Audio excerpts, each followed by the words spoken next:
Bismillahirrahmanirrahim. Geus puguh nu berangkat ka tanah suci mangalaksanakeun ibadah haji. Geus aya dina ridho Allah salengkah-salengkahna teh geus miceunnan dosa. Timimiti berangkat bahkan timimiti store. Oh, dosa geus saragagan. Womo kuari mah nungguanana timimiti setahun waiting list, 3 tahun, 5 tahun, 7 tahun, kuari 9 tahun Kabupaten Tangerang.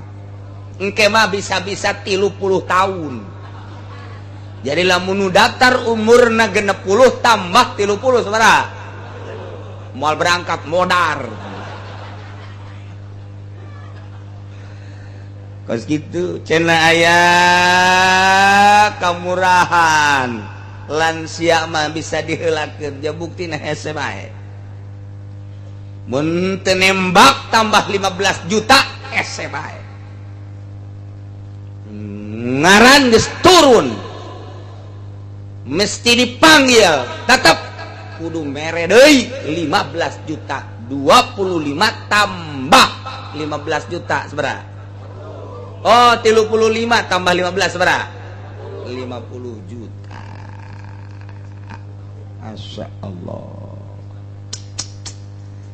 Nu jelas kos kitu beta peraturan di Indonesia dengan berbagai alasan kaarti ku urang ge lantaran jamaah haji nu sangat membludak kuotana teu ditambah ku Saudi Arabia. Maka dengan cara seperti lah itu bisa bae ngomong ieu kumaha bae. Ya keur carita omongan pemerintah takos kitu tah. Karti. Lamun teu dikitukeun bisa-bisa. Babari jasa sapira atuh manusa diatur ku manusa. Asal ulah hayang untung bae babari. Lamun geus hayang untung atuh eta model kos kitu. Anu ngajual tanah buruan ngan sakikituna ku hayang-hayangna ka Mekah setor diperat ku pamarentah dialataina diuyup punyana ngeboga embe jual embe ku hayang-hayangna ka anak-anak kotok dijual ku hayang-hayangna nu nyedot pamarentah sedot ku si Allah. Sakurga gitu kesedihan orang di kampung memang kumaha jahara reset di kota atuh nu babari ge jang nu babari mah hese ge bagon leuwih hese di kota ieu eta kos kararitu tama urusan sabodoh numpuk riba lain teu paraham jadi pemerintah ge loba kiaina ge terus ngahayukeun riba keur memeh jadi pemerintah mah ngaharamkeun teh ka uang bank teh tapi barang jadi pemerintah mah ponyo nya dasar kos kitu bae terus keur memeh jadi pemerintah mah haram teh riba barang jadi pemerintah mah loba omong mumpung ngora lah ke ka neraka aja babarengan ieu. Masya Allah. Gos gitulah di Indonesia moal makin bagus tanda-tanda nundek ngarapihanan can aya di berbagai hulu partai kabeh ahli riba sok dek gadukung teu kaji ngan dibejakeun encan aya tanda-tanda jang ngarapihan nagara saha atuh dideuleut ti Golkar biang riba biang tama anakan didinya endogan bisa tah mantap kiai nuturkeun Golkar ajur ka kiaianana oh sudah kiai masuk kitu sia nu sok kitu ajur we pokona mah geus nu lain kiai los nu lain kiai mah nuturkeun Golkar loba contona we pokona mah intingan PDI can aya tanda rek ngarapihkeun P3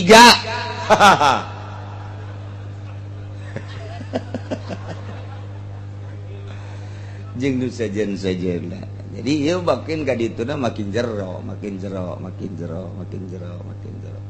Kiai nu tampil can aya di Ibu Pertiwi urang nu bangun deuk ngabener-bener ngarapih-rapih larut jeung maranehan. Ieu mah sakadar nyaritakeun bahwa urang hirup kuari di nagara urang semacam kieu bisa-bisa sing hade.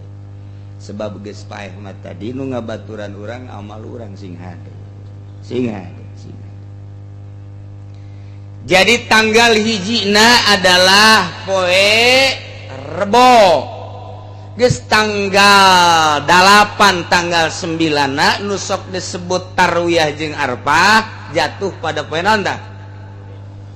Rebo Kemis. Sunah puasa tah poe Rebo jeung poe Kemis. Malah cek Kangjeng Nabi mamin ayamin ta'malu fiha ahabu ilallah min hadhil ayam. Aya poe-poe nu mun anjeun beramal dina poe-poe eta leuwih dipake karesep munggu Allah tibatan poe 10 poe nu aya di bulan haji ta tanggal hiji datang ke tanggal 10 beramal eta mah pohara jasa tambah jeung tasrekna 3 poe tambah keur meujuna diperhatikeun jasa ku Gusti Allah tambah di poe nu 10 tambah 3 mah geus pohara jasa tambah luar biasa. Bahkan sahabat nanya qaulu walal jihad fisabilillah ya Rasulullah dibandingkan jeung perang masih kena diperhatikan nu mana he Rasulullah cak Kangjeng Rasul wala walal jihad fisabilillah hatta jeung perang fisabilillah poe nu 10 eta mah masih sangat diperhatikan ku Gusti Allah. Waduh ieu nu deuk dihareupan ku urang ieu yang batur hirup urang di jero kubur batur hirup urang guari mah ieu tah mangkeluk-mangkeluk Kurawa-kurawa ieu nu kostara. Nangke urang paeh nah jang batur urang di jero kubur terus sampai ka mahsyar. Bahkan ti Siti Aisyah radhiyallahu anha aya kieu inna syaban kana sahibas sima'in wa kana idza ahla hilalu dzilhijjah asbaha shaiman. Aya hiji budak ngora di mana-mana tanggal hiji bulan haji nya nama puasa datang ke tanggal 9 puasa. Kemudian dibejakeun ka Kangjeng Rasul ya Rasulullah kadenge kabeja Kangjeng Rasul teh jadi apaleun bahwa budak ngora eta teh sok puasa ti tanggal hiji datang ke tanggal 9. Padaahu digerokeun ku Kangjeng Rasul. Hei budak ngora ka dieu. Aya naon ya Rasulullah? Mayah miluka ala siyami hadhil ayam. Naon nu ngadorong puasa ka anjeun dina tanggal hiji sampai tanggal 9 naon coba ayo. Cek budak ngora bi abi wa ummi anta mufdaya Rasulullah.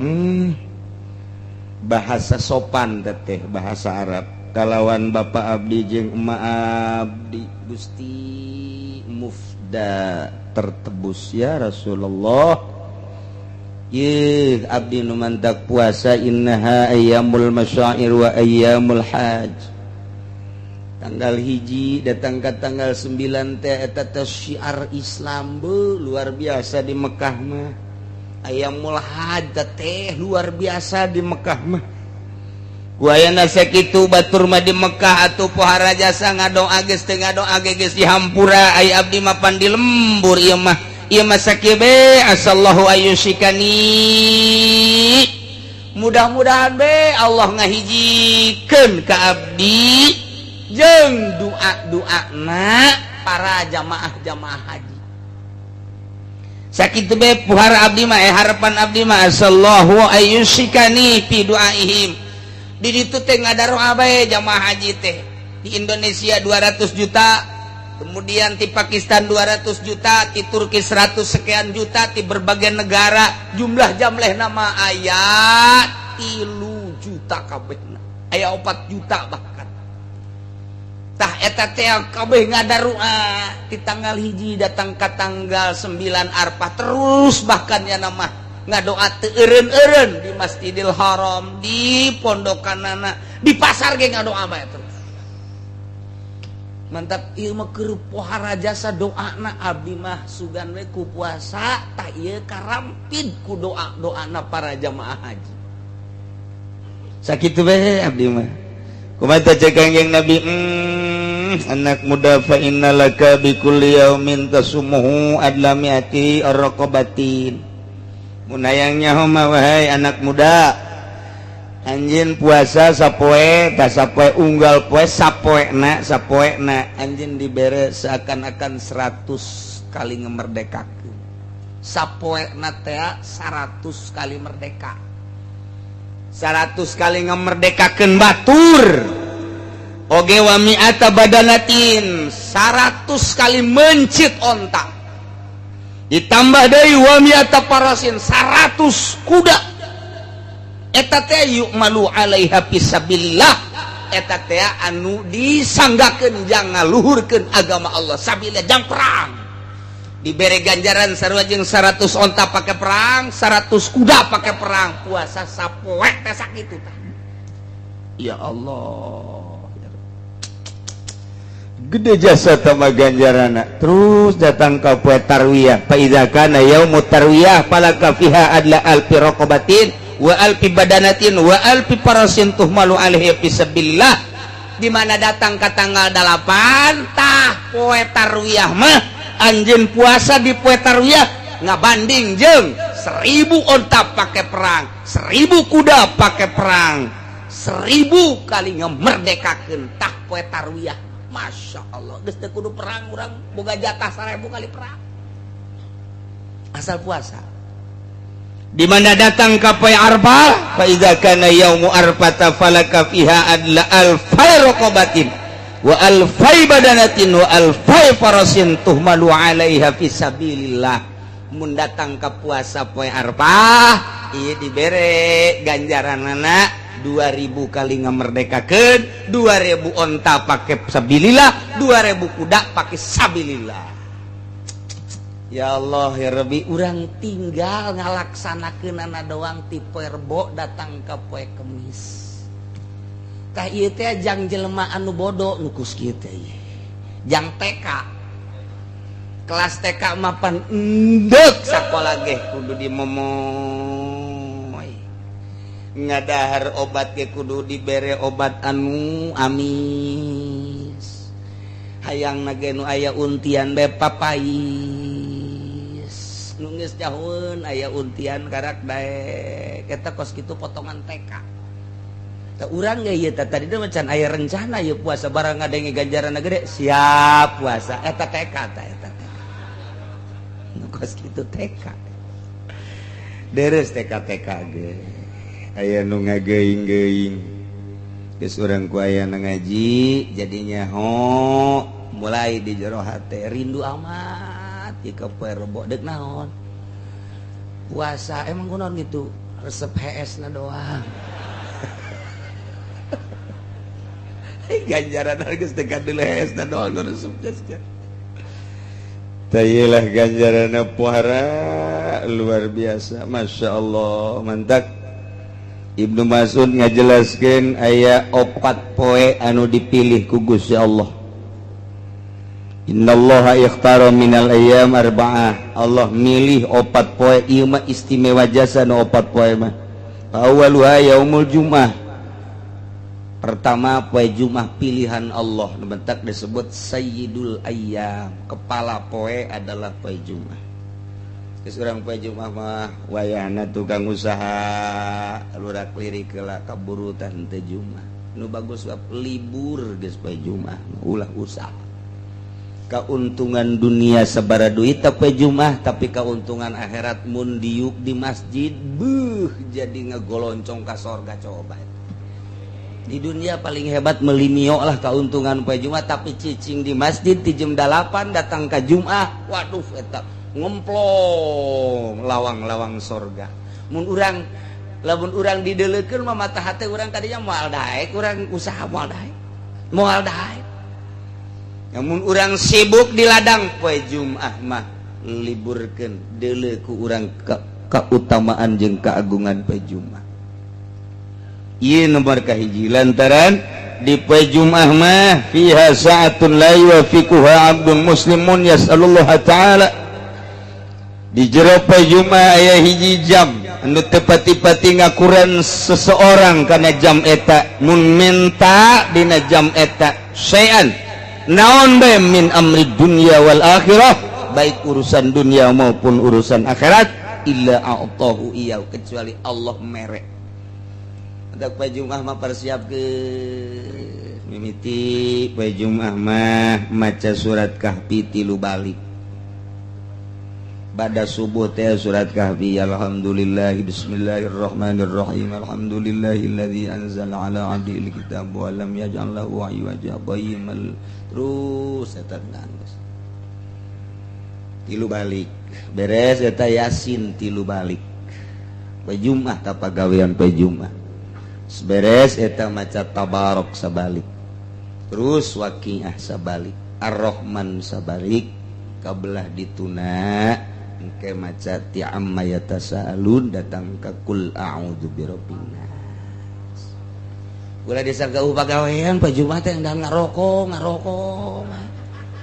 bloon amat sih kudu geus kolot batak pagawean poe Jumat ese kepentingan nu kira-kira bangsa teu pati penting mah disieukkeun bae Waalaikumsalam sia iya Bang yo anu kelah ke ku batas Jumat bae emang kunaon abah keur sibuk ya kuari naon ieu acara TV bagus jasa oh insyaallah acara tata tadi terus urang berangkat ke masjid siapkeun salat tahiyatul masjid sholli sunat tahiyatul masjid rakaatain Allahu akbar beres duha 8 rakaat mantas duha salat tasbih 4 rakaat beres diuk dawaitu an a'takifa fi hadzal masjid sunnatan lillahi ta'ala langsung maca sholawat 100 balik dur aja eta mantep jasa tak kos kitu teh nikmat ngadengekeun mah ngalaksanakeun boro-boro atuh teu kitu ge setengah-setengah kitu henteu kos kitu jasa-jasa saparapat kos kitu ulah ieu mah ngalaud ke mana ah tinggalin dia sana emang jam 12:05 aduh kaberangan ieu bapak ieu wah geus dijalankeun Allahu akbar alhamdulillah sajana kaburu kana tolol teh kita alhamdulillah batur geus maca shalawat sabaraha geus baca Quran sabaraha kauntunganna di pasar sabaraha duit eta poe Jumat teh dibandingkeun jeung nu diuk bae sorga nu jelas-jelas ya Allah Jumat teh kula mah palingan doang sing hararade moal kebel urang hirup di dunia mumpung urang kapanggih jeung poe Jumat persiapkeun nomor kedua yaum arfah pilihan tamah di mana-mana aya poe arfah yubahillahu ta'ala malaikatahu Allah bangga luar biasa terhadap malaikat wahai malaikat Gusti Allah ya malaikati unzuru ila ibadi ja'u ku anjeun wahai para malaikat hamba-hamba kaula nu dararatang ti berbagai negara ti penjuru dunia tuh dalah tuh urang terep tuh urang Kendal dalah tuh kusia tuh urang Cikupa tuh tatangga Sarwiti ayah dalah tuh urang Sepatan ti berbagai cek malaikat mah beungeut apa nderep amat emang gitu berbagai negara datang nu hideung nu koneng nu putih nu pendek nu petot dararatang kabeh susan wa gublon ruag gerwi kulehe lantaran make pakaian ngenduah lai eueuh nyisiran eueuh make sesengitan teu meunang make sesengitan ruag gerwi tah eta teh semata-mata nu di deuleu aing doang wahai malaikat banggaeun jasa Gusti Allah manusati berbagai negara nyahoan Gusti Allah tuh di Indonesia nujang tahun hareup ya tuh deuleu tuh keur dipersulit ku pemerintah tuh didelekeun ku Gusti Allah tuh aya nu sugak-sogok sagala tuh deuleu tuh masyarakat mah hayang ke Mekah pemerintahna blon ke kuaing disunamikeun cak Gusti Allah kadeuleu unggal negara banggaeun Allah lantaran eueuh nu dimaksud iwati hayang ridho Allah subhanahu wa ta'ala cak Gusti Allah wahai malaikat wabeh jamaah nu dararatang ka dieu eueuh deui iwati hayang pangampura kaula nah dengekeun ku anjeun wahai para malaikat isyhadu anni ghafartu lahum kaula geus ngahampura ka jelema-jelema nu daratang ka Mekah.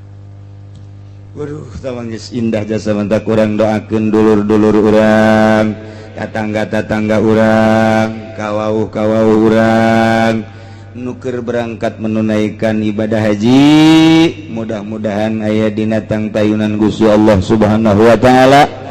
Aya dina sehat walafiat jag-jag waringkas bisa ngalaksanakeun ibadah hajina sakumaha mistina bisa baralik deui ka daerah masing-masing kalawan salamat mawa haji anu makbul haji anu mabrur amin ya rabbal alamin. Nomor katilu yaumun hari poe lebaran haji. Nah iyalah engke aya kurban qarrabal abdu kurbanah ieu engke bisa ngalaksanakeun kurban mulai ti poe lebaran datang ka tasrek fa awwalu qatratin qatarat minal kurban ta ieu adalah takunu kafaratan likulli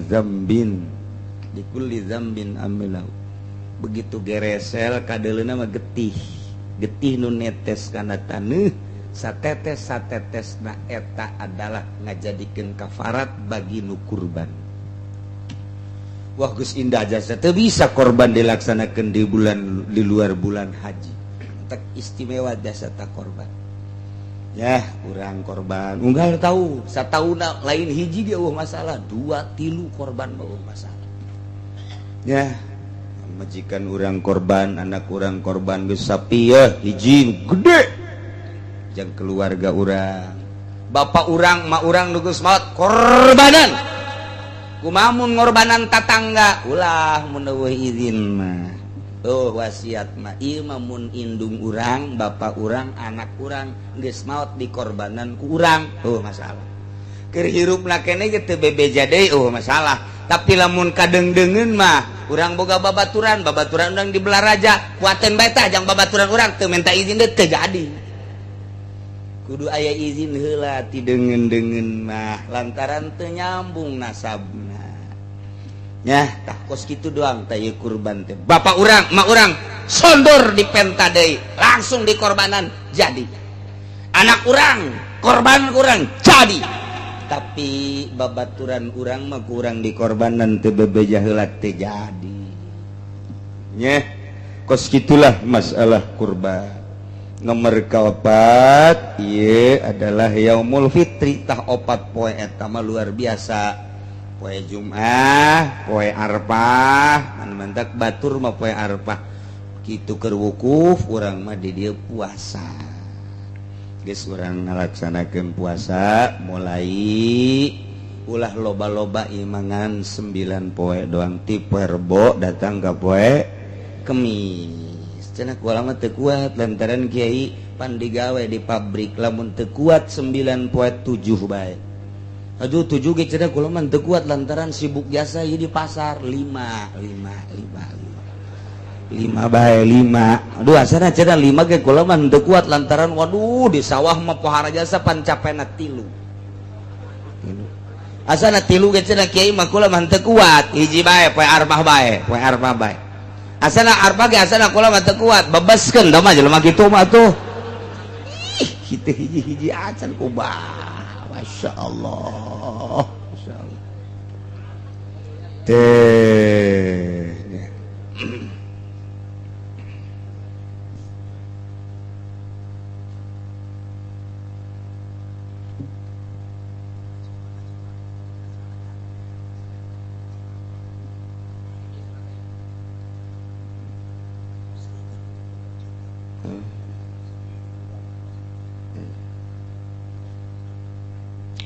Iya maya nunyunkeun doana nu ngadadak kedamang di ruang ICU Haji Mamin Cikupa.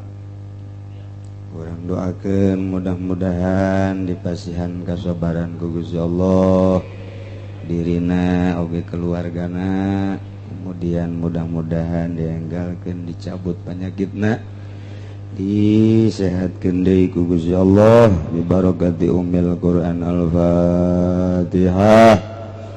Bismillahirrahmanirrahim. Alhamdulillahirabbil alamin arrahmanir rahim maliki yaumiddin. Iyyaka na'budu wa iyyaka nasta'in ihdinas siratal mustaqim siratal ladzina an'amta 'alaihim ghairil maghdubi 'alaihim waladdallin.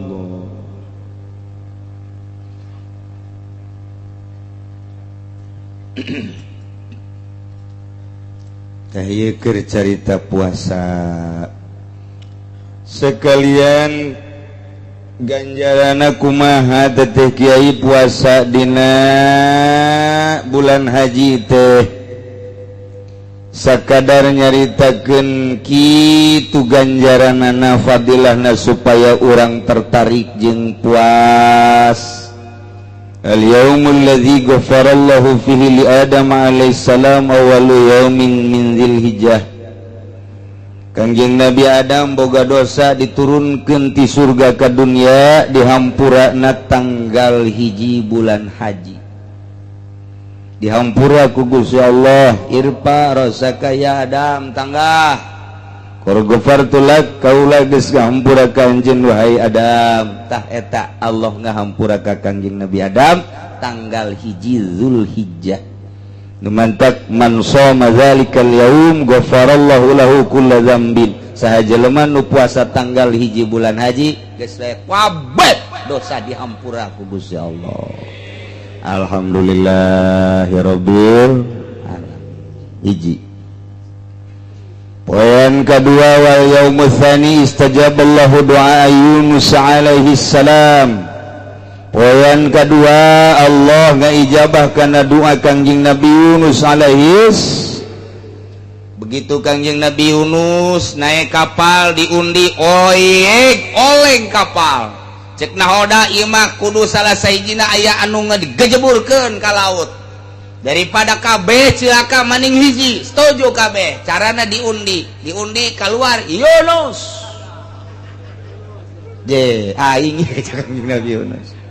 Undi deui kadua kali, tep keluar deui Yunus. Aing teh mah jaha. Cek Kangjeng Nabi Yunus. Kocok deui katilu kali Yunus. Watung bagaimana Pak Yunus? Siap. Kunaon maneh nemantek siap aja menyelamatkan seluruh umat kula jadi tumbal. Nabi makos gitu. Daripada paeh kabehkeun bae, kula jadi tumbal jaga di akhirat, kajenting umat anu salamet. Masalah kula. Rela jasa. Padahal di jero hatena mah ieu aing keur ditegor ku Gusti Allah. Emang kunaon? Lantaran nyana teh dakwah, kemudian ti didengekeun ku masyarakatna. Kulantaran teu didengekeun ku masyarakatna setahun, 2 tahun, 3 tahun, 10 tahun keheul Kangjeng Nabi Yusuf aing teh rasul kunaon sia teu narurut ka aing tinggalkeun sia ku aing. Tah rasul mah ninggalkeun umat teh disiksa. Cek Gusti Allah atuh sia mah sapira tugasna nyampekeun doang. Adapun nurut teu nurut lain urusan sia Yunus, urusan aing tah mah. Tapi Kangjeng Nabi Yusuf aya nafsuan. Lah masyarakat teu nurut ieu tinggalkeun ku aing. Tinggalkeun naik kapal. Tuh dijeburkeun ka laut. Diabingkeun ngan cek Gusti Allah teh. Hai lauk nun. Tuh hamba aing, rasul aing. Calangap sia. Leg-leg teh hamba aing. Awas kakuat da saeutik sia disiksa ku aing. Waduh cek lauk. Wah raja satu sisi titah diteureui, satu sisi teu meunang kakuet-kuet acan. Hebat jasa kakawasan Gusti. Siap cek laut teh. Calangap bae jana. Skieu bae. Bajapur leup.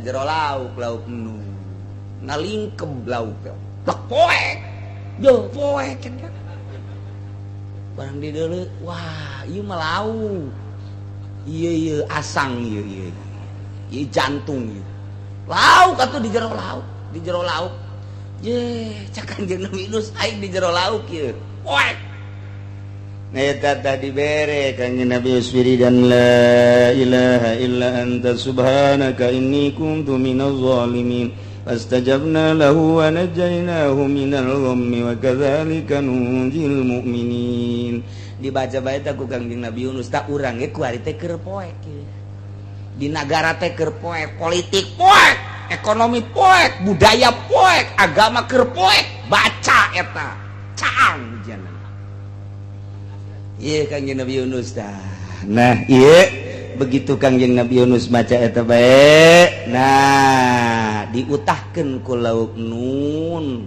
porolo sakumaha orok teu daya teu upaya teu daharna naon di jero masyaallah tah eta teh diijabah doa Kanjeng Nabi Yunus poean kadua bulan haji masyaallah fa akhrajahu min batnil hut mantak man shoma zalikal yaum kana kaman abadallaha ta'ala sanatan lam yasillah fi ibadati tarfat aini sajelema nu puasa dina poe kadua bulan haji sarua jeung ibadah ka Gusti Allah sataun teu maksiat sakiceup-kiceup acan buhara jasa lamun datang ka teu kabita tah puasa nu geus ngadenge teu kabita tah rante jelema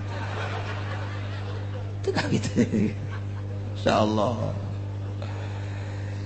poean katilu allazi istajaballahu fihi doa Zakaria alaihi salam poean katilu diijabah doa Kanjeng Nabi Zakaria alaihi salam man shoma dzalikal yaum istajaballahu doa sajalma anu itu puasa dina poean katilu bakal diijabah sakabeh doana nomor kaopat al yaumul ladzi wulida fihi Isa alaihi salam dilahirkeun Kanjeng Nabi Isa dina tanggal 4 Zulhijjah mandak man shoma dzalikal yaum afallahu anhu al ba'sa wal faqra Allah bakal ngaleungitkeun kafakiran tah eta tah luar biasa kemudian poe kalimana al yaumul ladzi wulida fihi Musa tanggal 5 haji dilahirkeun Kanjeng Nabi Musa alaihi salam man shoma dzalikal yaum bari'a minan nifaq wa min azabil qabri sajelema anu puasa dina poe kalima bulan haji bebas tina nifaq jeung bebas tina siksa kubur alhamdulillah ya rabb wa kagenep al yaumul ladzi fatahallahu ta'ala li nabi fihil khair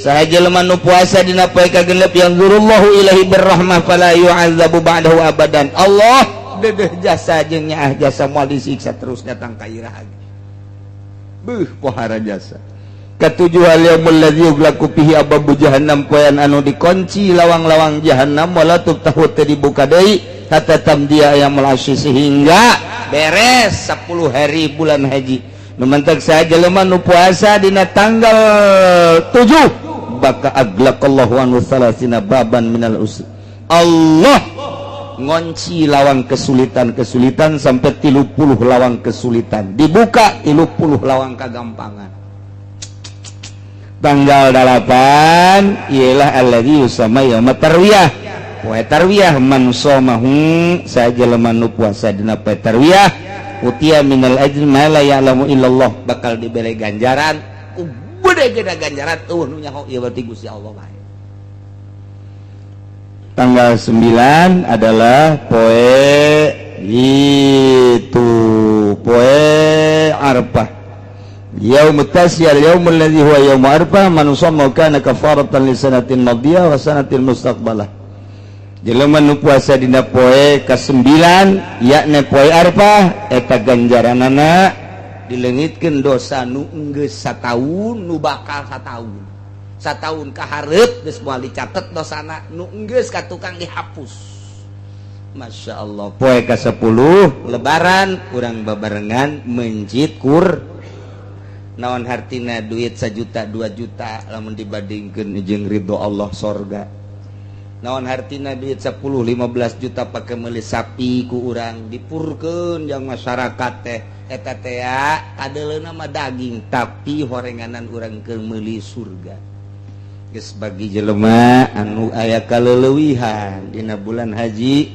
ulah diliwatkeun datang ka teu korban unggal tahun korban mah masalilah urang hirup mangpang mengpeng dibere anugerah urang ku Gusti Allah dibere harta urang gunakeun pake kurban. Ayo coba lempeng-lempeng awak urang teh ngajurus ka jalan anu ruteuna jelas menang Kangjeng Nabi urang Kangjeng Nabi Muhammad sallallahu alaihi wasallam.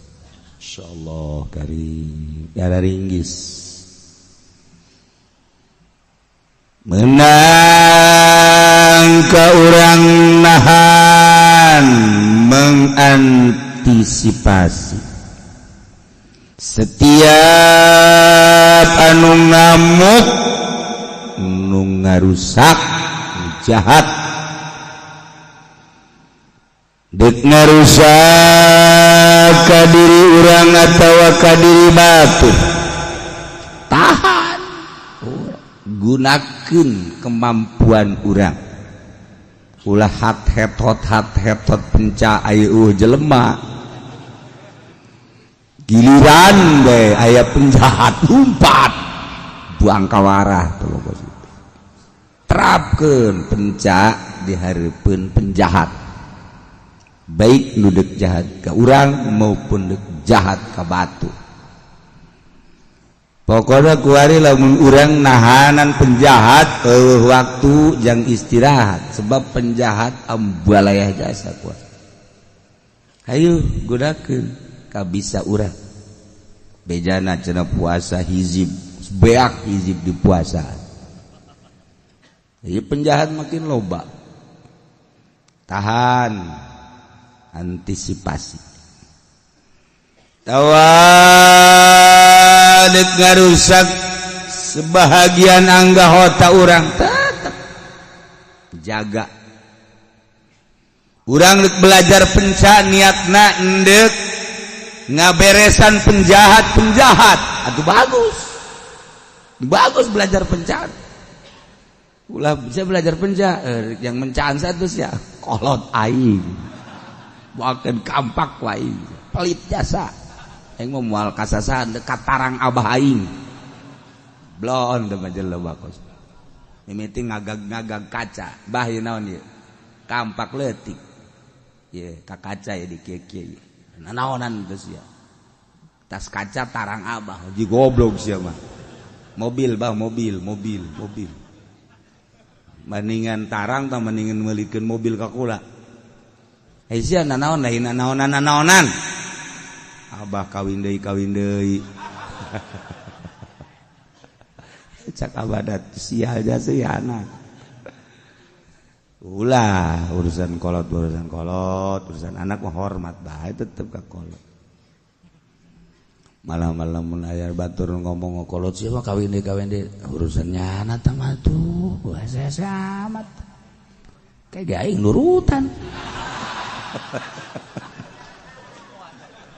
ya uyah moal TS ka luhur dan aing mah make aturan kawinna sebab aing mah ngaji kira aja make aturan mun pamajikan aing geus ridho ka aing kawin deui malah nganteur ka aing karak aing dikawin deui datang ka kiamat sia moal tah mah kositu atuh mana aya anu mempersilahkeun nyandung maka bege maling ulah bebeja kanu kolot raheut geus daripada raheut ulah bebeja kawin ieu atuh nya cak agama ge meunang kayaknya tuh siap aja dah waktu jauh mau anak bae aya geus aya anak mah rek raheut rek henteu nah pajarna mah aing ngabejaan titah bae pa lain besi endek doang teu kudu bebeja awe nu ka imah kula ceurik kunaon teh ceurik salaki cenah kawin deui teu bebeja deui cak hate duduk bebeja kumaha aduh Masya Allah mah ulah orang ulah ngarah heutan tetep teangan ridona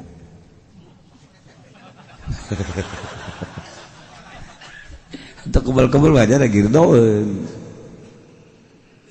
teh aya anu ngamuk jahat deuk memperkosa tahan.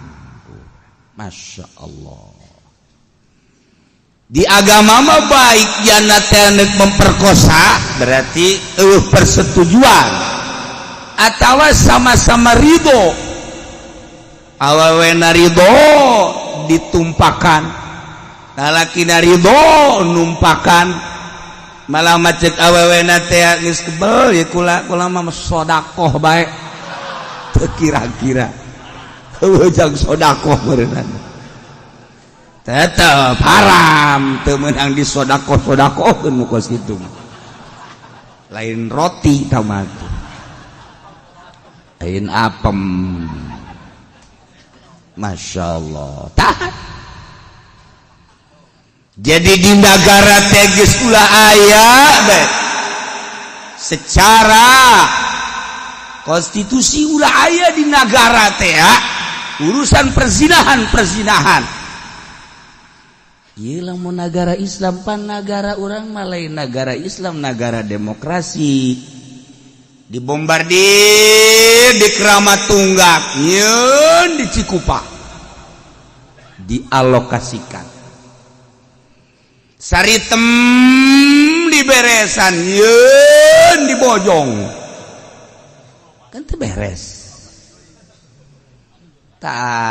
tinggal tanggung jawab negara tabata tinggal tanggung jawab negara mentak mejehna jang disape pamarentah ku mempersilahkan mengalokasikan nek baik total tidak boleh tapi lantaran orang mah lain negara Al-Quran lain negara hadis tapi negara di urang mah negara HAM hak asasi manusia selama saling membutuhkan jeung sama-sama suka untuk kena sanksi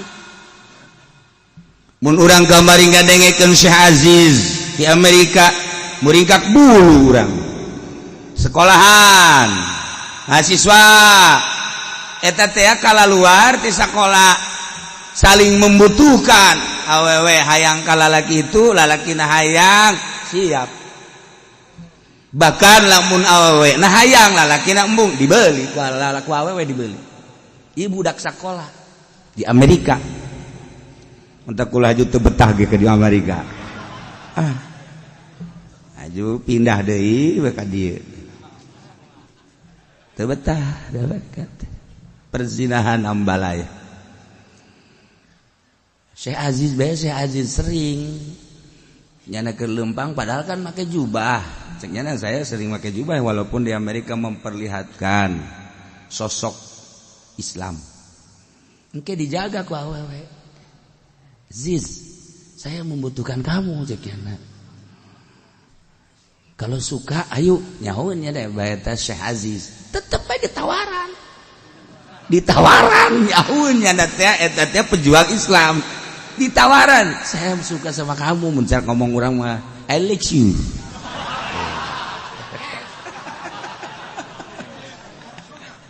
aduh siapa pacar itu bisa bahasa Inggris nah eta teh saya Aziz jaritakeun Masya Allah mengantisipasi kos kitu bae capek di Amerika capek tak iya tak Amerika tak seperti kos gitu kurang-kurang iman nama paingan salah sahiji anu tas balik di Amerika nyana ngomong kakula di Amerika lamun teu zina malaikat berarti kuloba-lobana aju kartu-kartu teh kartu-kartu di urang makan alhamdulillah masih kena susumputan di ditu mah kartu di dieu sabalikna ieu kartu teh atuh biasa bae 0 gede naon teh ngaranna 0 gede aju 03 aju 04 0 genep naon teh ngaranna tah parantisia lah sabalik nama gambar-gambar porno. Masya Allah, ambalaya di jalan di mana geus larangan. Urang ge nyadar lamun Amerika teh negara terusak di dunia tentang seks. Anu dipermasalahkeun, sama-sama suka tidak ada sanksi.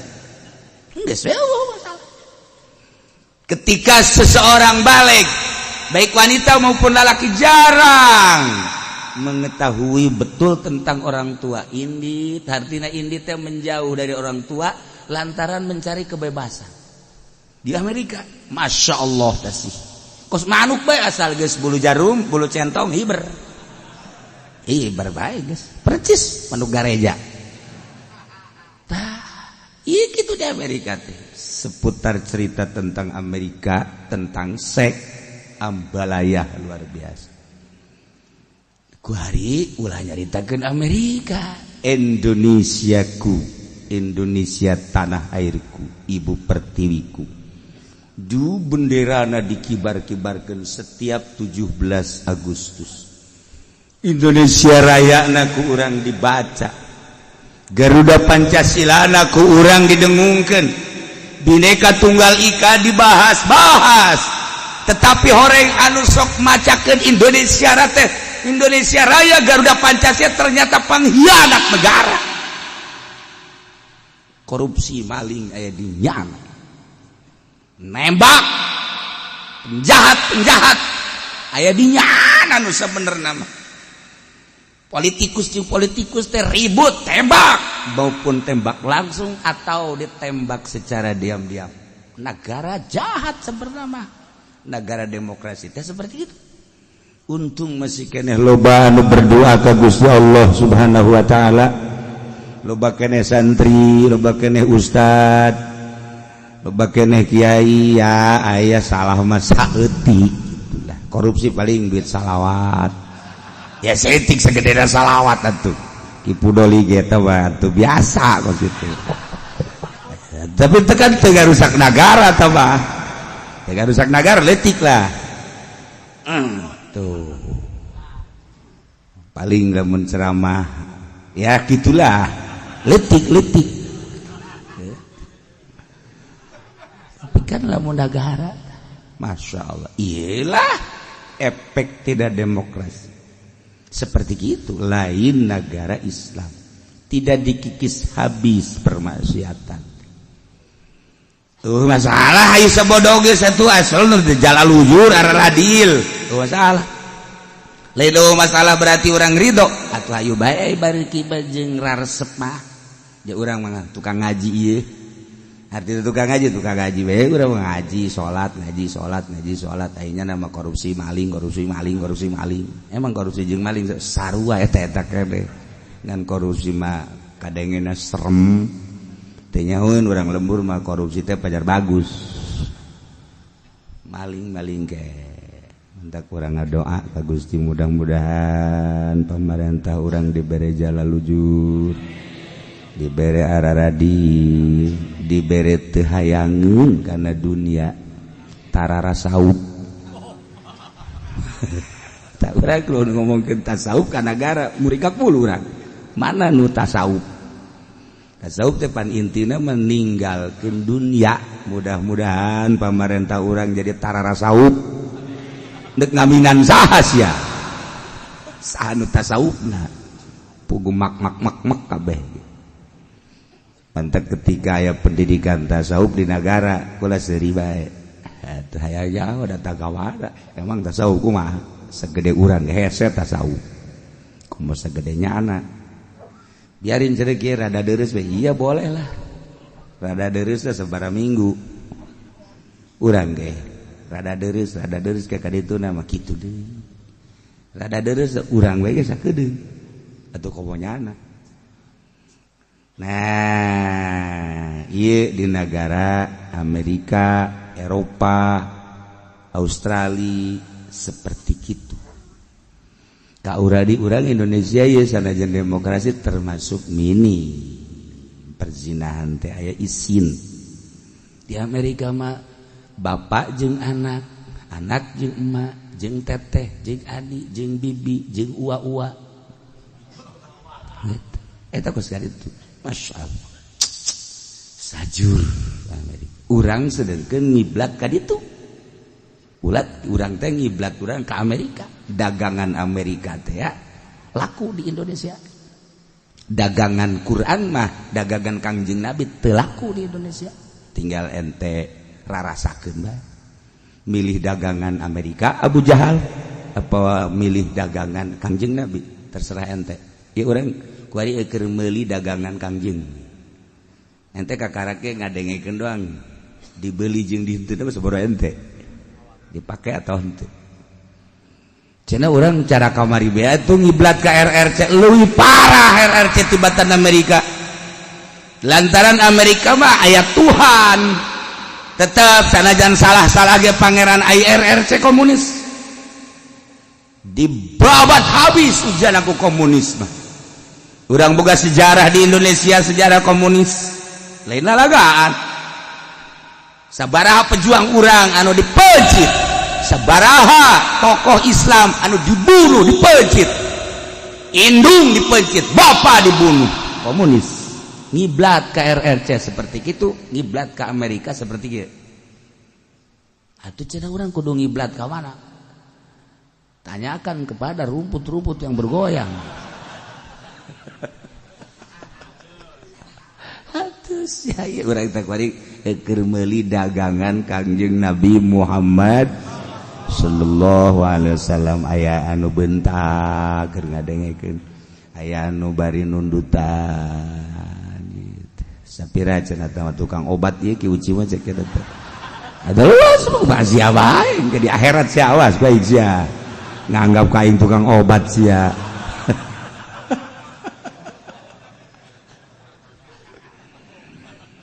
atawa ngarusak harta lamun aya jelema ngamuk ngarusak awak ngarusak harta ngarusak itu parji ngarusak sebagian anggota ngarusak harta menang ku urang dipertahankeun andai kata dibunuh fa in qatalahu fala dhaman andai kata kurang dibunuh penjahat fala dhaman demi mempertahankan nyawa demi mempertahankan harta demi mempertahankan budi parji demi mempertahankan sebahagian harta awak anggota urang undek dihancurkeun dirusak kemudian urang menang gelut jeung nyana paeh nyana fala dhaman eueuh tumpah tempuh eueuh katempuhan aman di akhirat selamat urang urang ke didakwa di ditu malaikat ya saya dibunuh oleh Ki Zaid cari Ki Zaidnya jangan Ki Zaid Zaid ini ya betul Zaid kamu membunuh itu betul sedangkan al-qatil wal maqtul finnar nggak dalilnya ada di itu pernah nggak ada yang berhenti fudoli bari muludan ge nah cek Ki Zaid jangan sembarangan berdalil ya ini bukan negara dalil sekarang negara jaza lo tahu kenapa aku membunuh kamu? Cek malaikat emang kenapa? Wow, saya waktu itu mau ditikem malaikat. Apa itu tikem? Ya, malaikat kurang pengalaman, nggak tahu tikem. Saya disedekin. Apa itu? Malaikat bingung. Aduh, lu yang bener ngomong.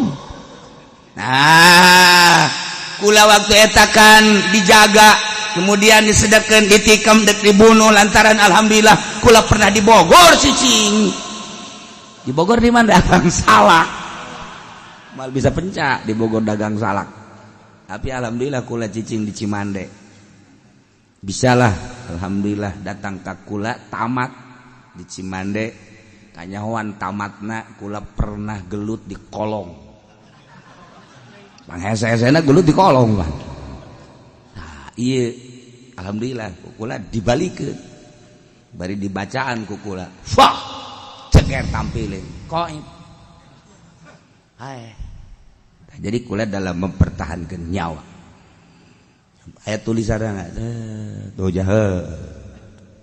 aman fala domana cek malaikat fa in qatalahu fala domana maca kitabnya na yang jadi itu. Ini yang pernah dibacakan oleh Uci di majelis taklim. Nah, kalau orang yang ditikam itu kemudian membalas dan membunuh fala domana. Tah, coretanana aya cek malaikat fa in. Hebat malaikat ngaji ya. Masya Allah barang di deleun.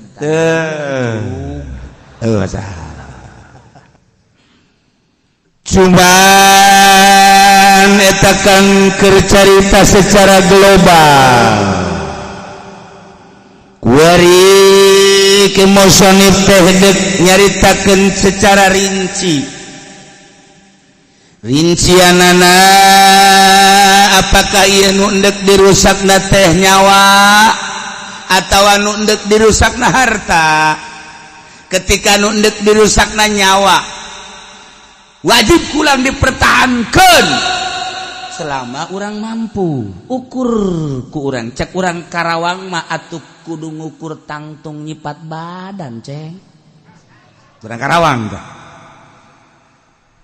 atuh endek gelut ge deuleu tangtungan musuh ai sia kuru bari bengek mah musuhna jag-jag warigas atuh ngalawan tinggal ngalawan atuh sia nu modar lamun teh mah nu endek di rusakna nyawa kemudian neuleuh musuhna teh gagah luar biasa urang lemah nyawa tinggal nyawa kurang diperhitungkeun ieu lamun aing ngalawan aing bae tinggal ku urang kuari diperhitungkeun antara lumpat jeung ngalawan salamatan mah kan urang kan neangan salamet neangan salamet atau urang teu boga permainan pencas sae 3 can boro-boro Cimande boro-boro besi Jakarta Cikalong ge aya ge Cikalong ngampi teu bisa berarti. Nah, ai kadeuleu kurang musuhna. Di hadapan orang nih, lu lihat cet. Pancen kieu mah teu pencet, teu bisa aing. Kadeuleu bu berarti bisa pencai. Aing henteu. Tapi akal aing bisa. Sebab du boga penca ge hiji, dua. Nu boga penca teh lemah nama ku dua, hiji ku dilang ketek. Nomor kedua dicekel kajutna eta mah eta sakitu aing bisa geus kajian kumaha ge dua eta tah pokona kajian boga penjaga dilangket teh nyana deuk nikem ku beres geus kitu ge lamun bisa sia ngalangketekna lamun leungeun sia ditikem akan ai penca mah ujung-ujungna mah lain penca gelut mah lain penca lain hiji keberanian. Sanajan urang boga pencas 100 pencak tapi wawanen atuh pencak tinggal pencak cara si eta teu naonan tapi urang teu boga pencak boga wawanen awas ja awas ya kai berlaga seperti nu boga pencak sieun batu waya gelut pencak kalabur kabeh gugos mah eleh jelema kumisna buada jasa ade mata beureum geus kieu itu boga pencangan leutik awakna yuk gede lawan sia hampura iya jelema leutik boga pencak kikieuan ngomong naon sia jadi teu kaawakan ngaran tapi kan eta mah urusan masing-masing ieu mah kieu urang teu boga permainan itu boga penjahatna boga permainan salamet keneh ngalawan apa salamet keneh lumpat teangan salamet. Atawa ketika orang galungan jeung nyana menang orang begitu nyana hudang deui pistol cegah nandakeun bahwa aya peloran kan pistol peloran mah dikeun ayo gua tembak lo peloran eta asal anu aya peloran mah kan lain gitu set rumus eta kos itu lu pada lo bapak pestolan gua nih, Pak. Set, gua tembak lu. Kok mau ngomong gitu, Bah? Naonan. Tapi lamun set, ampun.